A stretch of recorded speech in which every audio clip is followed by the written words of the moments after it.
continue our series, and tonight is not question and answer night on Titus's lesson. We'll let him handle that one, and it probably won't be get as many views on our channel as his did, but we'll see if we can get through it anyway. We have been talking about different things, and the series is the church has a blank problem, and we started filling in the blanks and trying to do this not on a negativity standpoint, but just the reality of recognizing that each of us have struggles, each of us have problems that makes problems in our lives, that makes problems in our congregations, and how can we get through those. We talked about bullying in the church. There's individuals who bully that want to just think that they're the ones that's right and want to control what everyone else does throughout even the brotherhood. Titus talked about last week that the church has a sex problem of dealing with these issues that come up, especially when it comes to the internet and it comes to pornography and things of this nature. It's really things that we really have to face. I kind of come to these lessons more with the ones that I do anyway, more from either this has been me, this is what I've experienced throughout my Christian life, or just some things that I've seen. And tonight is no different. And the title, I guess if we're putting the title to it, is I believe the church has a sensitivity problem. And what I mean by that, I think sometimes we get offended easy. If you even look out into the world, I think the world today gets offended easy. You can't say anything, you can't do anything that doesn't offend somebody. And I think that even happens in the church. Have you ever been offended in your life? Anybody? Nobody's ever been offended? Ever? A time or two? Well, let me ask you this. Have you ever been offended in the church by a brother or sister in Christ? Have you ever offended a brother or sister in Christ? Just about all these, I could just keep my hands up. Some of them I could raise both hands. I think we have been. And you start thinking of why we do get offended and the reasons we get offended. I find as I get older, my reasons that I get offended are different. And I'm starting to realize the little things that used to offend me and irritate me or make me angry because they're happening, I'm starting to find out that really doesn't mean anything at all. And it's usually these little things that happen that offend us. But sometimes we have to walk on eggshells around individuals because they get offended easy. And it can be just little things that happen that can offend us. When it comes to offenses, it's usually because of what somebody says to us or what somebody does to us. It can be what somebody didn't say or even what somebody didn't do. We get offended because we don't feel appreciated. We can get offended because we feel left out of something. We can get offended because our children have been left out of something. That can be a real issue. You know, we've been talking in our parenting class that one thing that we have to realize when we're parenting, that people parent differently. That you don't only parent based on biblical principles, you parent based on your own experiences and how you were raised, and you parent accordingly sometimes. And there may be something that, because of your experiences in life, that you don't let your child do that somebody else may do. And it may be all right for them to, but because of your experiences you don't, and sometimes there's offenses because of that. Because somebody will get offended, one, because their child was put in the spot of not being able to do that, or the other parent may be offended because they think it looks bad on them because their child is doing it to somebody else. It may not have anything even to do with something that's wrong or not. But we get offended, especially I think when it comes to our children sometimes. And again, this is no different in congregations. And I've seen, just over my lifetime of being a Christian, the time that I've been a Christian in any meetings, especially since I've been a minister, in any meetings that I've been in, whether it's been preacher meetings, elders, deacons, and preachers meetings, or whatever it is, a lot of the problems that are discussed has nothing to do with doctrine, has nothing to do with things of this nature. It has to do with, it started with somebody got offended and it created a problem within a congregation. Now, how do you deal with that? How do you address those things? And I think it's because we're too sensitive sometimes, that we wear our feelings on our sleeves. And sometimes we need to take a step back and realize, one, am I doing the offending? And is it a realistic thing? And how do I take care of that as a person? Or I have to look at myself, do I become offended too easily? Because of what someone says or what someone does. And I'll just be honest with you, I think this comes on the same level of complaining or something. I think some people are just happier when they're ready to be offended. Almost like I actually brought a object lesson tonight. Anybody know what this is? It's a rock. Just normal rock. Don't get too deep in it.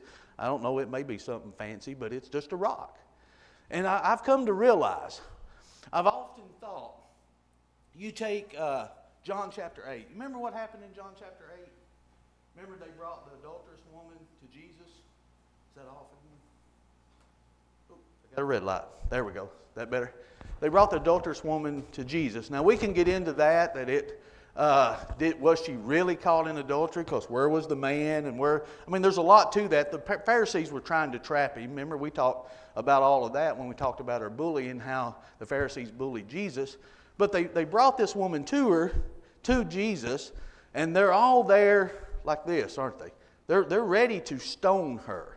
And Jesus starts writing on the ground, and then it says one by one, from the oldest to youngest, they began to leave. What they do? They drop their rocks and leave. Why? Because Jesus said, "Ye that without sin, what? Cast the first stone." And I got to really thinking about that. I don't think anybody, I don't believe, wants to stone somebody, do we? We don't always think, "Oh, I'm going to stone somebody." But I do believe a lot of times we're rock carriers. I think we want to hold on to our rock in case that opportunity arises. We're so ready to be offended. We're so ready to be angry. We're so ready to lash out at someone. We want a rock handy in case we need it. And I think we do more carrying. I look at it like when I got my gun permit. I tried to decide what kind of gun am I going to carry. Well, I shoot better with a certain gun. But that gun's pretty heavy. So I carry a gun that I can fit in my pocket because I do more carrying than I do shooting. I don't think I have to shoot, every day, but I carry every day. So I wanted something where I can carry. So I do more carrying than shooting, but I carry a gun because I'm ready to. And I think sometimes we carry our rocks around because we're ready to. We're ready to be offended. We're ready to cast these stones if we need to. Now, we could back up and we could say, well, I do that because it's righteous indignation. I'm upset. I'm defending. I'm defending the truth. I'm right. And there's a place for that. There's a place for righteous indignation. There's a place for standing up for the truth and having to stand up in that way. But if you look at the way that Jesus handled all the things that came to him. I tried to look this up and I thought I wrote it down. I didn't. I believe Jesus was, well, let's put our verse up there, Ben. Let's put the first verse up here. And I want to tie this in with it. Notice what James says. So then, my beloved brethren, let every man be swift to hear, slow to speak, and slow to wrath. How many of us actually practice this? I mean, truly practice this. You do? Yeah, I think we try. I don't think I do a very good job, especially the slow to speak part. I'm very, very quick to speak. And that's something I have been working on, and I think I am getting better at it. But Jesus practiced this perfectly. I think I looked it up. I think Jesus was asked in the Gospels, I think he was asked 103 questions.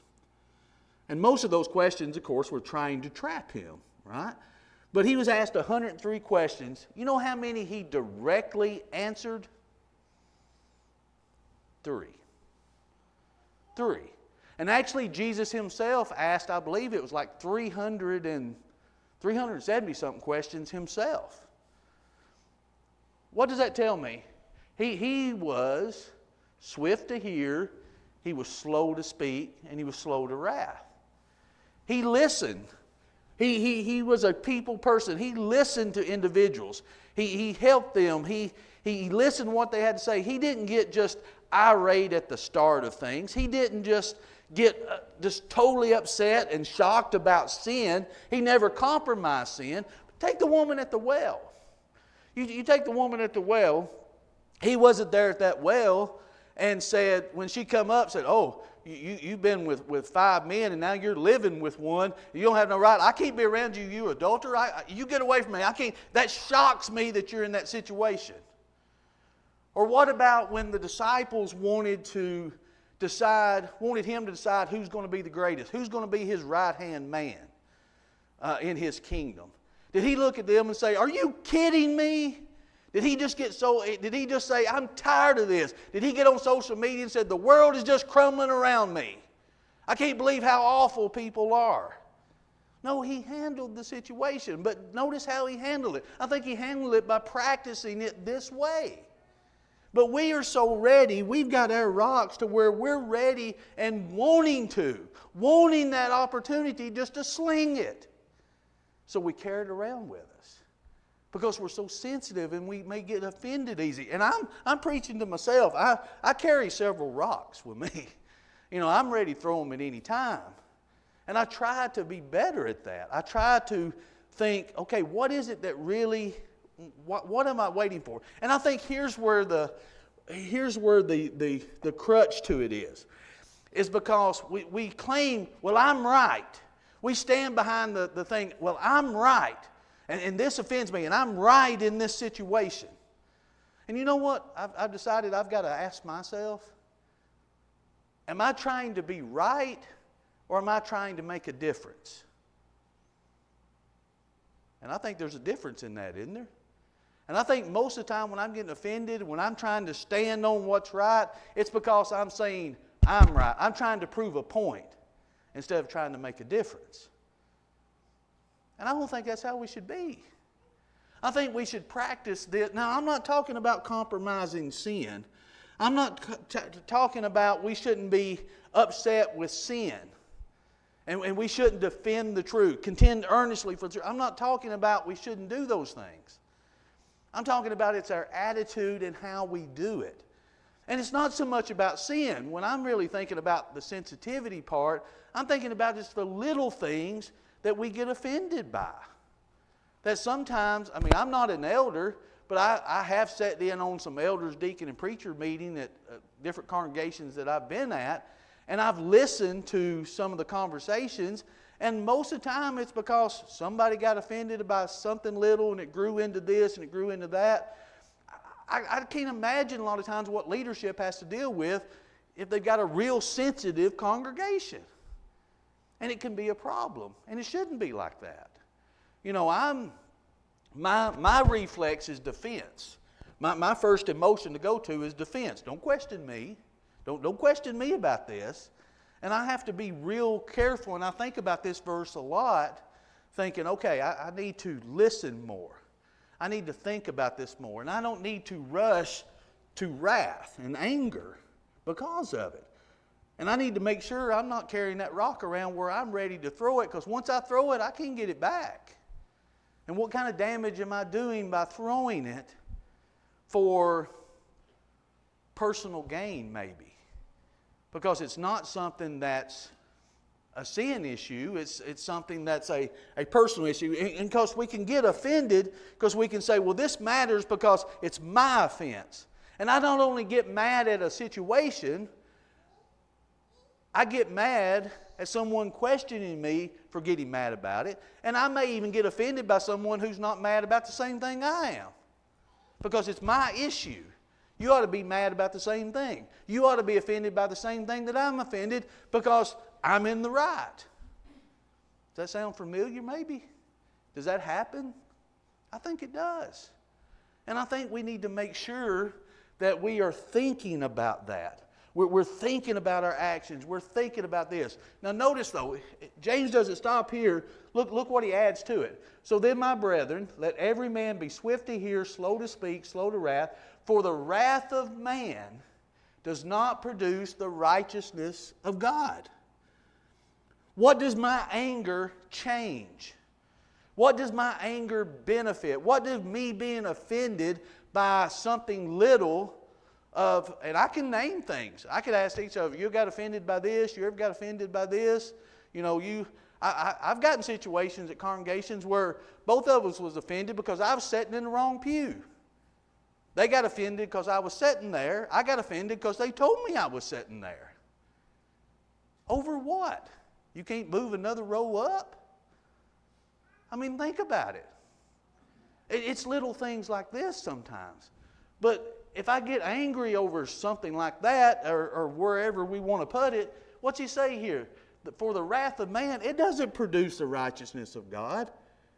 I'm trying to prove a point. I'm not trying to make a difference. I'm not achieving something. If Jesus did that, if Jesus got upset every time he was faced with something that came up when he just got now, you can say, well, he turned over the money changers. He drove them out. Yeah, he did.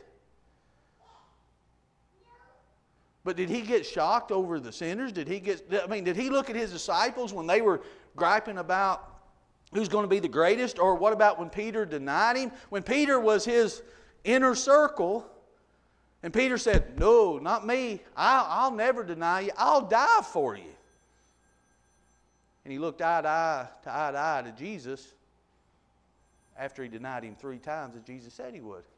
How did Jesus handle that? Again, he didn't look at the disciples and say, I can't believe you, Matthew. You're just a tax collector. Look where I brought you from. You're a zealot over here. You're just an old cussing fisherman over here. He didn't do all that. What did he do for Peter? He went to Peter, gave him another chance, talked to him, and gave him an assignment. Go feed my sheep. That's the example we should take. Look in Matthew. When a learned man come up to Jesus, just tell me, what's the greatest? What's the greatest commandment? Tell me that one thing that I need to do. What did he say? You shall love the Lord God with all your heart, with all your soul, with all your mind. This is the first and great commandment. What's the second one? The second is like it. You shall love your neighbor as yourself. Shouldn't our first response be love and not offense? Love doesn't mean compromise. God so loved the world that He sent His only begotten Son. Did He compromise on sin? No, it's a choice that we make. I choose that love is going to be my first response. When somebody says something that offends me, makes a comment in our congregation that might offend me, or do something, or whatever it is, these little trivial things, my first response should be love. It shouldn't be offense. But I don't know if you're like me, sometimes that's not my first emotion that arises. Is it? I've been offended in this congregation, and I'm sure I've offended other people. I may not even know it. Some I may have known it. It happens everywhere. So what do? Our first response needs to be love.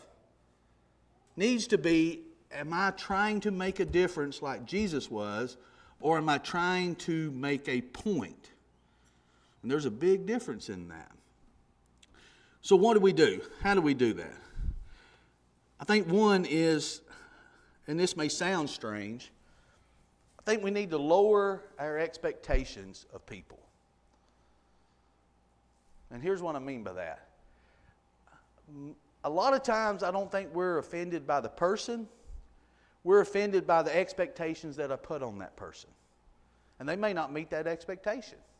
I may think they ought to be a certain way, and then they may not end up being that way. And most of the time that way is do what I want them to do, say what I want them to say, this type of thing. I mean, think about it. maybe lower our expectations. And one thing I think in doing that is realize is we all sin and fall short of the glory of God, don't we? Notice in Timothy, 2 Timothy, says, notice what Paul says about individuals. Unloving, unforgiving, slanderers, without self-control, brutal, despisers of good, traitors, headstrong, haughty, lovers of pleasure rather than lovers of God. You know what he's saying? People are going to be like this. There's going to be individuals like this. Why? Because of sin. We all sin and fall short of the glory of God. It doesn't mean that this is right, but if someone does that, should I be shocked that they do it? Should I be offended? Like, I can't believe that. Well, the Bible tells us that people are going to be like that. You ever been lied to? I've been lied to. You ever been someone leave you out of something, hurt your feelings? Someone say something about you? Now, I'm not one, I guess I should have said this on the onset. I don't think I'm one that gets offended easy. If you do something to my family, I'd get offended. If you say something about my sermon, I'd get offended. Say something about my clothes, I'd be offended. Say something about how I look, I'd be offended. How I talk, I guess I do get offended easy, don't I? I could list them all down through here. But we all have things that offend us, or we may take offense to. And we have to ask ourselves, why? You know, why is that? Why am I offended at this? Why am I just wearing my feelings on the sleeve? And I'm so shocked if someone disappoints me. Well, because they're not perfect. They're going to fall short. It's all in how I address it. It's all in how, again, am I trying to make a difference or am I trying to make the situation worse? And anytime I ever think about times I've got offended and got angry because of it, I don't think I've ever made the situation better. Who have I brought? This is, what I was thinking about when I was talking about bullies in the church that come and they try to bully other preachers, and I want to know if you're preaching the truth or not, or I want to know if you're doing this. And as I said, the ones that brought the sheet in wanted John to fill it out one time. He said, "You just listen to me. You'll see if I'm a false teacher or not. I ain't filling out a paper." But people want to do that. Why? Because they want to feel that they're right. They want to feel that they're superior. But when it comes to this offense, we get into a situation to where we just think that makes us superior. I'm the one that's in the right. And we try to stand behind that. But when you think about individuals that do things like that, who are we bringing to Christ that way? Who are we bringing to Christ by being mad, by being upset, by being angry, by being offended? Who do we bring to Christ? Who do we actually show Christ living in us when we do that? Show me an example of Christ doing that. He stood up for the truth. He stood up to those bully Pharisees that came and tried to test Him over and over again. I would have said, "I'm tired of it. I'm tired of it. I'm done." Poof. Whoosh. I'd scorch the earth. I think about that when I think about Him praying to the Father. "Father, is there any other way let this cup pass from me?" I've just often wondered myself, is the big temptation and the big struggle He's having not only the physical pain He's going to have to go through, but knowing who He is, what He could do, as He told Peter, "You don't need to do this. I could call legions down here." Can you imagine someone spitting in your face and doing things to you like that, having the ability to take care of it like He did, but the self-control to not? Think about that. And He's the best example of living the truth than we've ever had. So to say, "I'm just living the truth," but be hateful and offended and irritated all the time, how is that defending the truth? And again, I'm speaking from back here up. How do I defend the truth? How do I defend the truth like that? How am I, if I'm just offended by what everybody does around me? Where a congregation may have to walk on eggshells because of me. People around me at work may have to walk on eggshells because of me, because they know I like carrying that rock. And I'm waiting for that opportunity to throw it. But I think if we lower our expectations, not to the point, I'm not saying don't expect anything good from people, I'm not saying that. I'm saying understand none of us are perfect. As Jesus, what was Jesus writing on the ground? I don't know. Maybe he was writing the sins, listing sins of everybody who was there getting ready to throw a rock, and as they seen their sin come up, they dropped their rock and left. I don't know. The point he was making, okay, throw a rock if you don't have any sin. Nobody could say that. So maybe we need to lower our expectations to think, one, that I'm perfect, or two, that I think everybody else is perfect, when they're not. They can't possibly be perfect. But again, I think sometimes it's not the person that offends us, it's the expectation of that. And maybe it's like everything else. It's like bitterness, or it's like anger, or it's like any of these other emotions. They become a part of us so long, maybe we don't know how to be any different. Because maybe we've not gone back and really studied that master teacher of how to live that Christian life and walk in that light. I walk in that light knowing that I'm going to sin and fall short of God's glory. I walk in that light knowing as long as I'm walking in that light, that blood continues to cover me. And I forget that for other people.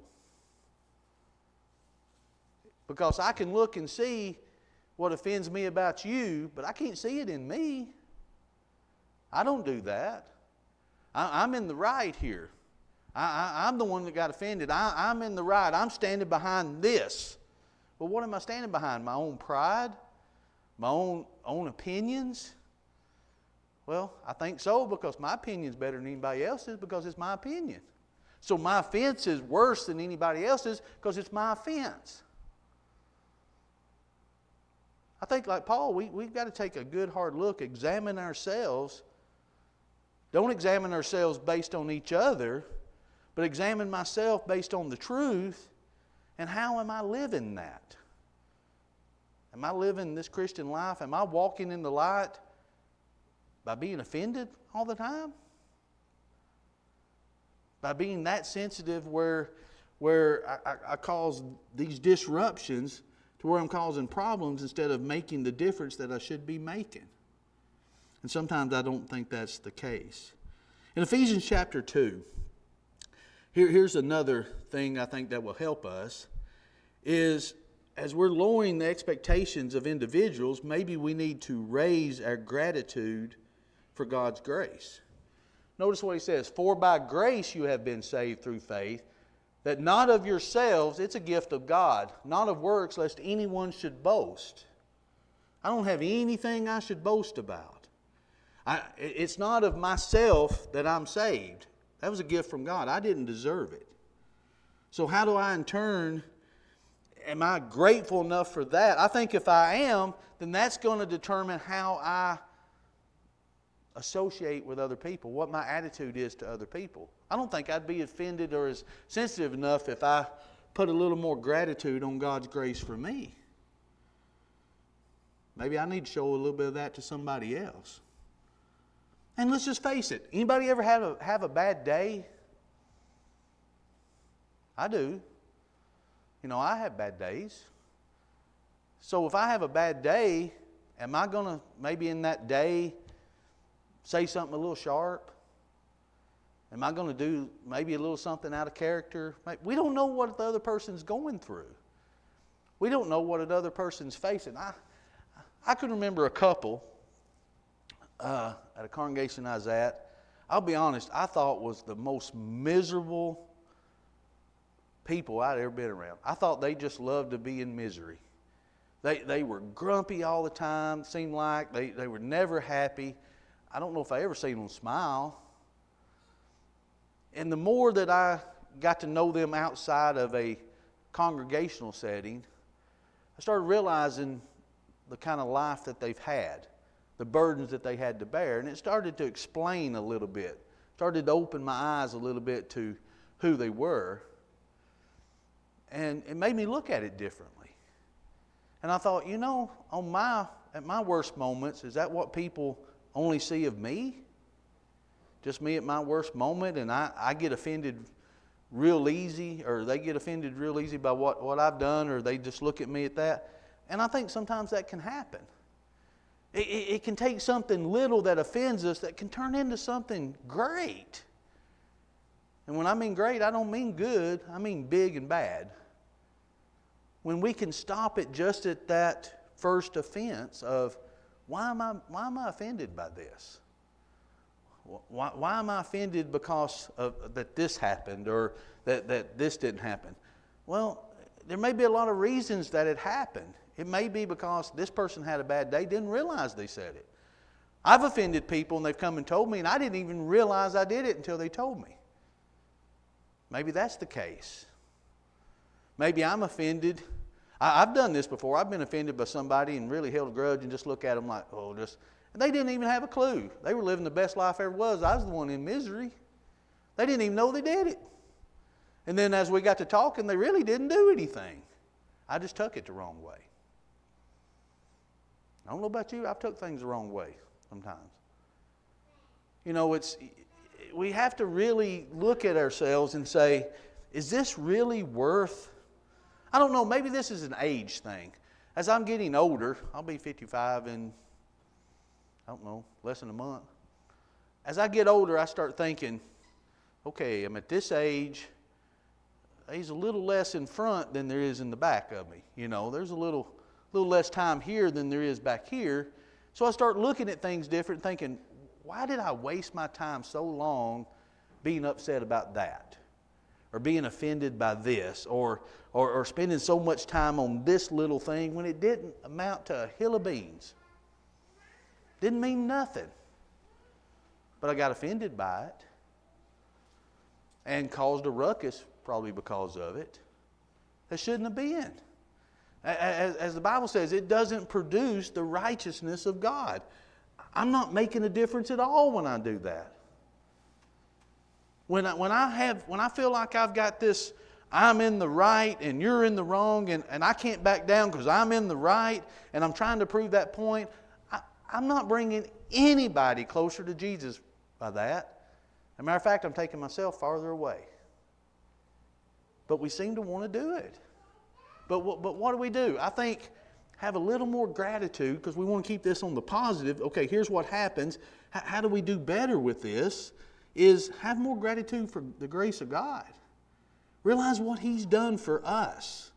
Realize the sacrifice that was made for us, of Him dying on the cross. I can't sacrifice a little bit of my attitude because somebody offended me by, I don't know, doing something little. I don't know, I could name 100 things, I guess. I can't make that one sacrifice and just say, you know, this isn't all about me. It's not about my feelings. And I still believe the church is one place everybody has their say, but not everybody has their way, because we can't. It's not about me. I've seen decisions that were made in congregations, and I think, why would you make a decision like that? Having no idea why, and not realizing that, okay, because it affects this, and this, and it's not all about Ronald. So why do I get offended by it? I think it happened. Any thoughts? I'm not stopping to ask. Anybody got any thoughts? Questions, comments, anything? Does this sermon offend you? I'm coming for you. I'm coming for myself, so I should get through this and try to offend everybody before I'm done. Like Ben Shapiro said, facts don't care about your feelings. What's that? Like Ben Shapiro said, facts don't care about your feelings. And boy, that's tough, isn't it? That is, and that's true. And I tell you what's the flip side of it. We preach all the time, when it comes to salvation, feelings don't matter. It's not about what I feel. I'm not doing right because I feel right. I feel right because I'm doing right. There's a big difference in that. So we understand that when it comes to salvation. Why do our feelings get hurt so much over little things? And it happens everywhere. And we're not immune to it. But I think if we recognize it and try to apply these principles of, okay, maybe I need to realize a little more, everyone sins and falls short. And I have to realize a lot of the things I get offended by has nothing to do with sin anyway. It has to do with my own feelings. Now, should I be considerate of other person's feelings? I tell you what I had to learn as a minister, and this is going to sound funny to say it, but it's actually true because people are different. The hardest thing that I had to deal with as a full-time minister was this. And I actually had a person actually get really offended at me because of this. I was at a doctor's office, and it doesn't mean this wasn't important, but a lady was having her pinky toe, part of it, taken off because of diabetes. So I was there in the waiting room with her husband, and I was, just being there for him because I tried not to miss anything like that. While I was there, I got a phone call. Another member had a major heart attack and was being taken to the emergency room. Well, I went there. She got offended and quit coming to church because of it. Because I wasn't there when she come out of the waiting room. I was at the emergency room at the hospital. Well, I had a choice to make. I felt like that was the place I needed to be, the one having the heart attack, not the one having the pinky. Not that the pinky toe being, I wouldn't want my pinky toe part of it took off. But I had to make a choice, and they got upset. And that's what I don't understand. Somebody offends us, but we take it out on God. We take it out on His church. And I've never understood that. And here's what I had to learn. All individuals different, and I'm the same way. When I get sick, I'm a big baby. I've got to be took care of. Nobody has a cold like I have. Nobody has the flu like I have. Nobody gets sick like I do. You don't understand. It's different for me, so you need to treat me different. Some of us are like that. But I had to realize some people, they could be having a major heart attack. They don't want you around. They're very private people. Some people, if they blow their nose, you better be standing there with a tissue, or they're going to get offended if you don't. And that sounds harsh, but it's reality, isn't it? That's one thing that was hard for me to work through, to realize, and one doesn't make the other bad.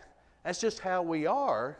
So we have to realize people are different, and sometimes you have to treat people differently based on that, because some people wear their feelings on their sleeve or get offended real easy.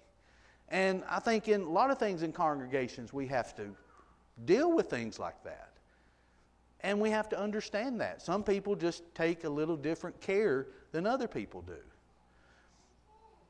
How do you work through that? I think it goes back to love.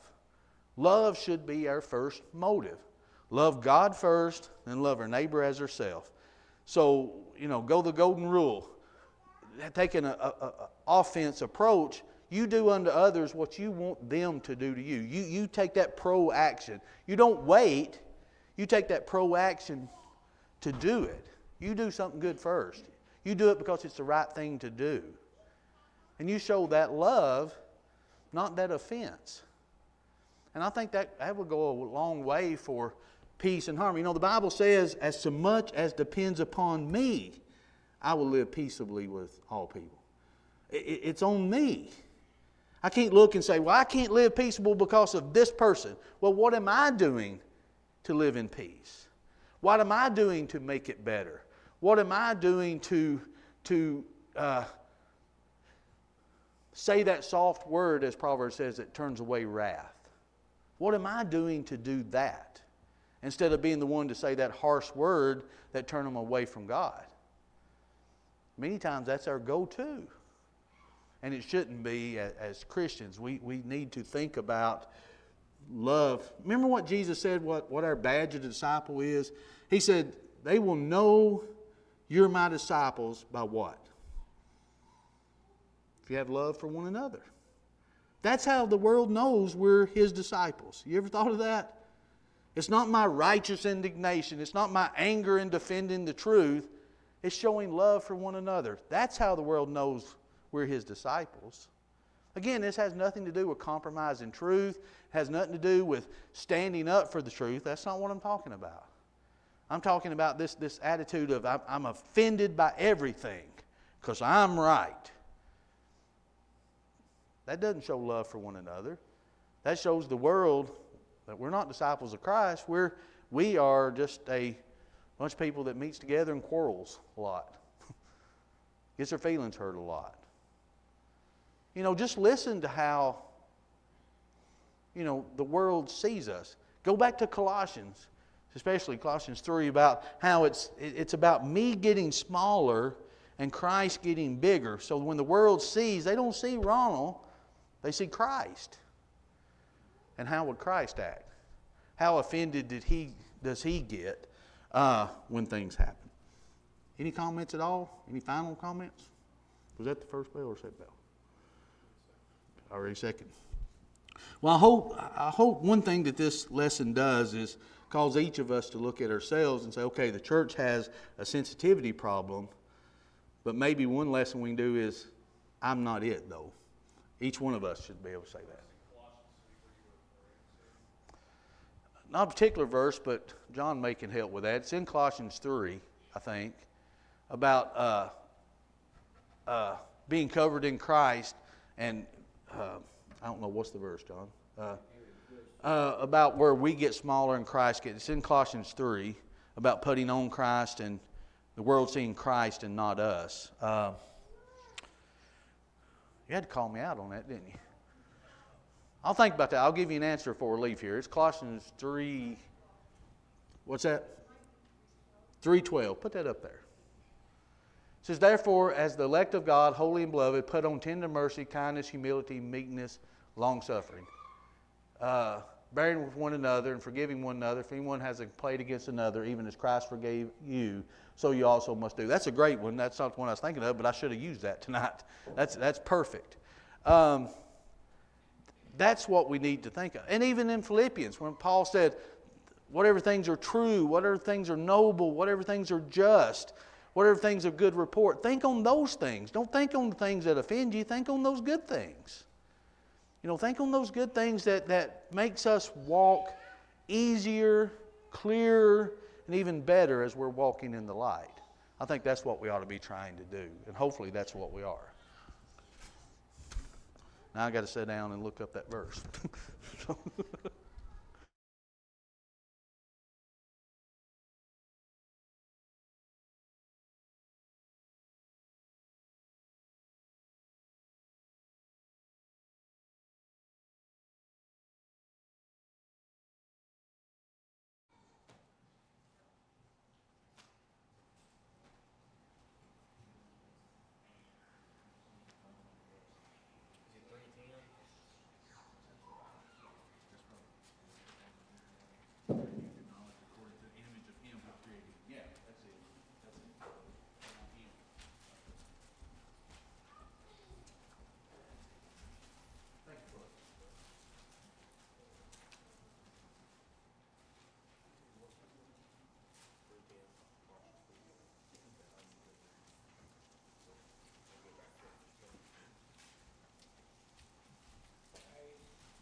In the hospital in Cookeville Regional Medical Center is Raylene Medavere. This is the niece of Vilnessa Holloway.